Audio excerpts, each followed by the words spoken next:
প্রায় ৩ বছর মতন হয়ে গেল। আজকে আমার বোন কলকাতা থেকে আসবে, সেজন্য আমরাও যাচ্ছি আমার বাবার বাড়িতে। তো এখন আমরা স্টেশনে বসে আছি ট্রেনের জন্য। এখান থেকে বিলোনিয়া যাব।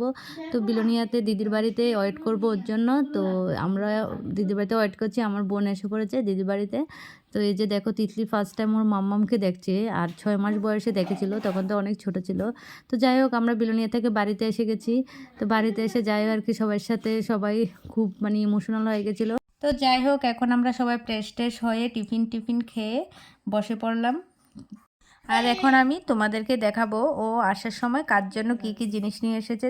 তো প্রথমে দেখাচ্ছি আমার মায়ের জিনিসগুলি। এই যে দেখতে পাচ্ছ, একটা শাড়ি আর সায়া, ব্লাউজ, রুমাল, এতটুকুই। আর এগুলি হচ্ছে আমার বাবার জন্য,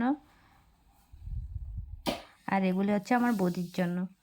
তো আমার বৌদির জন্য এই যে জিনিসগুলি দেখতে পাচ্ছ, এই জিনিসগুলি সেম আমার বড় বোনের জন্য নিয়ে এসেছে। তো আর বড় বোনেরটি দেখাবো না। আর এগুলি হচ্ছে আমার দাদার জন্য। তো আমার দাদার জন্য যে জিনিসগুলি নিয়ে এসেছে সেম আমার ছোটো ভাইয়ের জন্য, তো সেজন্য ভাইয়েরটিও আর দেখাবো না। আর এই হচ্ছে আমার ভাইফুর জন্য। তো আমার ভাইফুর জন্য, আমার বোনফুর জন্য সেম নিয়ে এসেছে। তো এই যে দেখতে পাচ্ছ এই জুতোগুলো, এগুলি সব মানে সেম সেম নিয়ে এসেছে।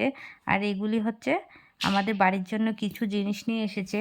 তো এগুলিও সবগুলি তোমাদের দেখানো সম্ভব নয়, এমনিতেই ভিডিওটা করতে আমার অনেক সময় লেগেছে। এগুলি সব বাড়ির জিনিসপত্র। আর আমাদের জিনিসগুলি আমি পরের ব্লগে দেখাবো। আর আসার সময় ও কিছু ইলিশ মাছ ভাজা আর সাথে কিছু চিংড়ি মাছ ভাজা নিয়ে এসেছিল। তো টাটা বাই বাই, দেখা হচ্ছে নেক্সট ভিডিওতে।